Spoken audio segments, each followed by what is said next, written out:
અરવલ્લીમાં એક સંસ્થાની નકલી નેશનલ કોન્ફરન્સ થયાનો ખુલાસો થયો છે। આપને જણાવીએ સમાચાર। મોડાસામાં ગત 10 મેના રોજ યોજાયેલો કાર્યક્રમ ફ્રોડ હોવાનો દાવો। ભારતીય દલિત સાહિત્ય એકેડમીના નામે નકલી કાર્યક્રમ થયાનો ખુલાસો। સંસ્થાના અસલી પ્રમુખે નકલી પ્રમુખ હોદ્દેદારોને ખુલ્લા પાડ્યા। મોડાસામાં આંબેડકર હોલમાં કાર્યક્રમ યોજાયો હતો। ભારતીય દલિત સાહિત્ય એકેડમીના પ્રદેશ અધ્યક્ષે ખુલાસો કર્યો છે। બિન અધિકૃત કાર્યક્રમ કરનાર નકલી અધ્યક્ષને ફટકારી લીગલ નોટિસ।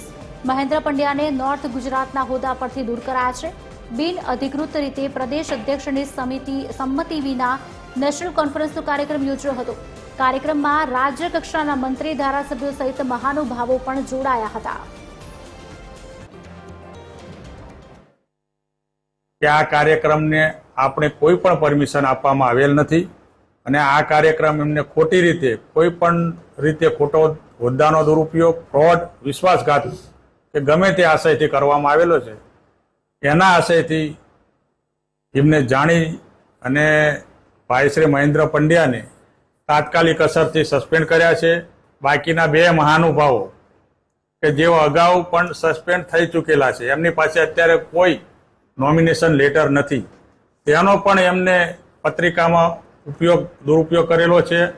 પ્રમુખ તરીકે, ગુજરાત પ્રમુખ તરીકે મહેન્દ્રભાઈ પંડ્યાએ પોતે પણ હું ગુજરાત પ્રદેશ પ્રમુખ છું